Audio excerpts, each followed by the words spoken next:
Okay, Rams, today's video is over proportions. Okay, in our standards here, we have two standards. One says apply qualitative and quantitative reasoning to solve prediction and comparison of real-world problems involving ratios and rates.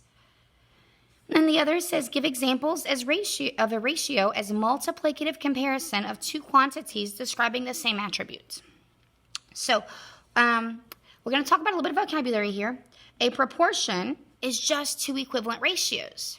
So you learned already this week that a ratio is a comparison of two things, of two different, it could be two different amounts or two different units or the same, but they're comparisons of two different things. Well, a proportion is just two equivalent ratios. Now, we use what's called a ratio table here, and every single time you're going to hear me say ratio table, okay? So when we're solving a proportion, and I'll teach you how to know when it's a proportion, but for now, you'll know today that they're all proportions. We just draw like the two lines like this, okay? But we have the two things that you're comparing go right here. These are the words that you're comparing go in the first column.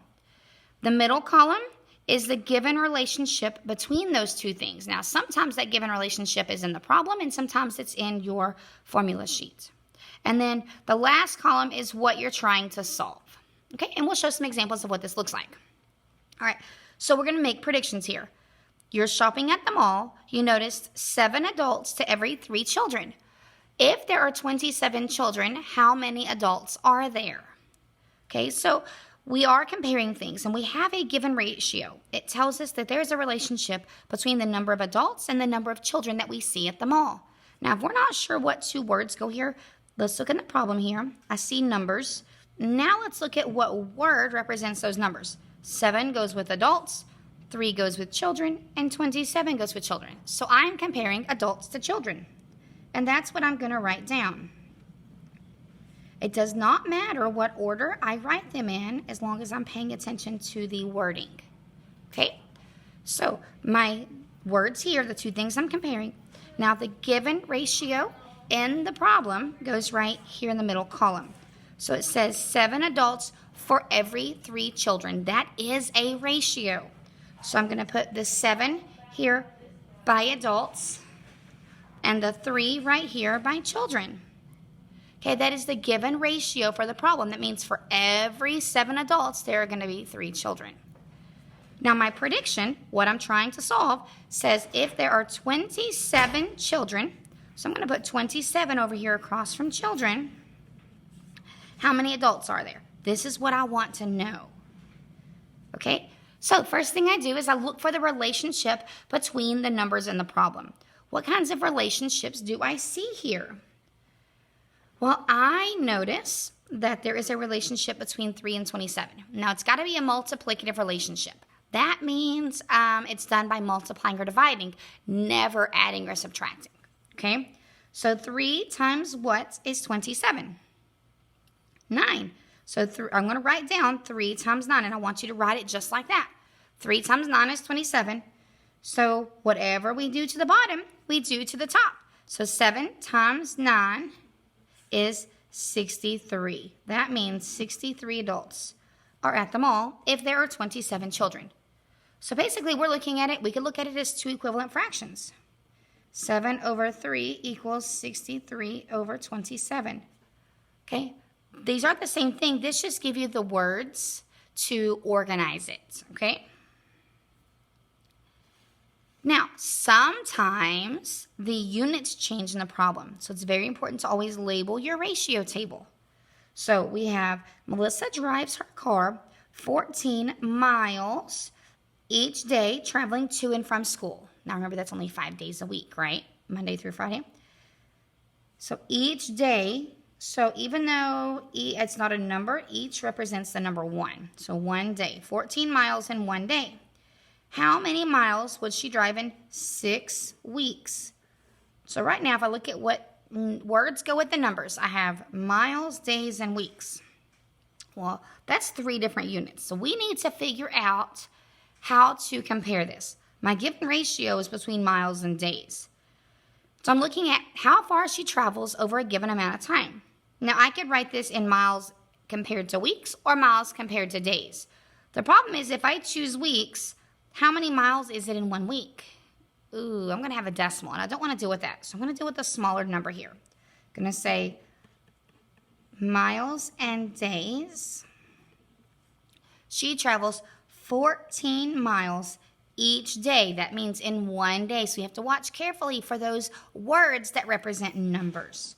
14 miles in 1 day. Now, 6 weeks, I cannot put a 6 here because it's not 6 days. How many days do you go to school in 6 weeks? Well, there are 5 days a week times 6 weeks, so that's 30 days. Okay? All right, now we can solve it. We want to say how many miles in 30 days. What is the relationship between 1 and 30? Times 30, right? We multiply by 30. So whatever I do to the bottom, I do to the top. So 14 times 30. I'm going to go right down here and write it down. Oops, 30. So 0.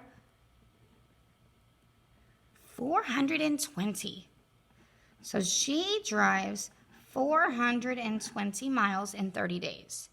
Now, could I check it and see if this is the right answer? Could I still try again or divide here? You could. You could also say 1 times 14. 30 times 14, that way. That works. Okay, over here on the side, why is it important to label the words, label the ratio table with words? Why is that important? Well, it helps you organize your numbers, keeps the numbers organized. Because when they're not organized, you can put them in the wrong place, which totally changes the math that you're doing. We need all the numbers in the correct place or we'll do the actual wrong calculations. Okay, now sometimes you're given information for a part-to-part relationship. You learned about those recently. But you are asked about a part-to-whole relationship. When this happens, you just add another row. Okay, so here's our example for it. The ratio of mammals to reptiles at the pet store is 3 to 7. So I'm going to write down mammals and reptiles. Okay, so mammals to reptiles is 3 to 7. That means the first word goes with the first number. So 3 mammals to 7 reptiles.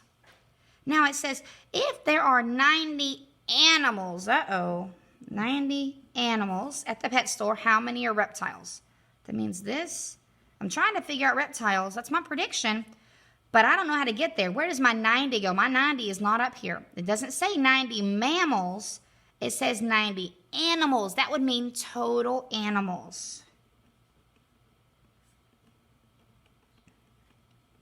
Total animals. So I don't have 90 total animals here. 90 is part of the prediction. If there are 90 total animals. So I'm going to put my 90 over here. So what is my total right here between those 3 mammals and 7 reptiles? How could I get this total right here?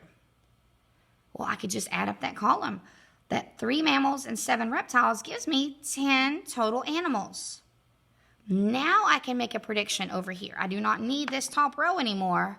All I need is this right here. So right now I have 10 total animals, but if I had 90, what would I do to get there? Multiply by 9. So if I had 9 times as many total animals, then I'm going to need 9 times as many reptiles. So 7 times 9 is 63. Do I care how many mammals there are? Not necessarily, because it doesn't ask me that. But if I wanted to check my work, I could go ahead and say 3 times 9 is 27. Is 27 plus 63 going to equal 90? Yes, then that means I got it right. Okay. Last one here, and there are 2 different strategies here, okay? This is an area that students sometimes have trouble with, okay? Occasionally, it's difficult to find the relationship between the numbers. So, it says there are 9 magazines to every 27 books in the library. If there are 60 books, how many magazines are there? All right, so sometimes, okay, we'll write it here. So put magazines, I'm going to abbreviate, and books. All right. So it says that there are 9 magazines to 60 books. All right, and so I'm trying to figure out to get to 27 books. It's not 27 magazines, so be careful, because a lot of times students would see 27 and go, oh, well, I know that 9 times 3 is 27, and they would put it here. But that's not where it goes. It's 27 books. Oh, wait. Sorry, I wrote this backwards. 9 to 27, and then 60 over here. Sorry. Okay, so now it's asking us to get from here to here. I cannot have a number, a whole number. It's called the scale factor. I do not have a nice, pretty number that gets me from 27 to 60. Because 27 times 2 is 54. Okay, so what I could do instead is look at the relationship between these, and let's simplify this ratio. Simplify it just like a fraction. What can I divide them both by? I'm going to divide by 9. I'm going to get to a smaller number. It's just like simplifying a fraction. 9 divided by 9 is 1. 27 divided by 9 is 3. Now this tells me that I have 1 magazine to every 3 books.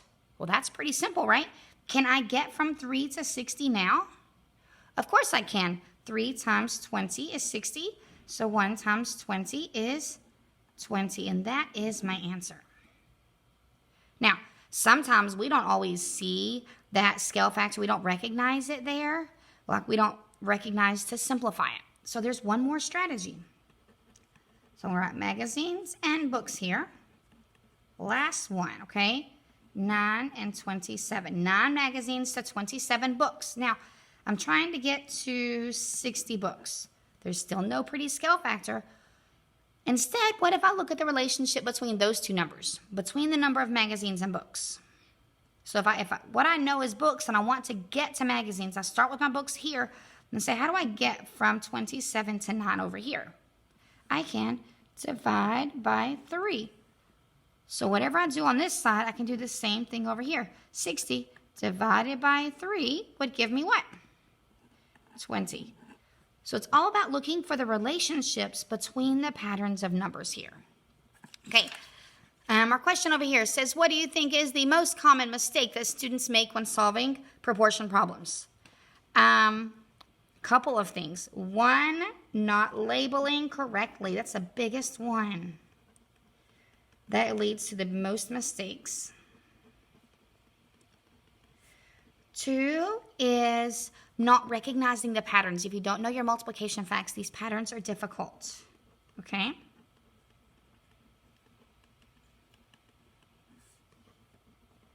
Those are the biggest mistakes, okay? Last thing is you tell me your summary here.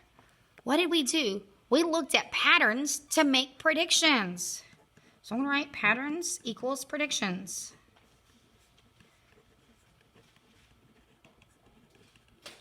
Got to find the relationship between the numbers. All right, have a great day, Rams.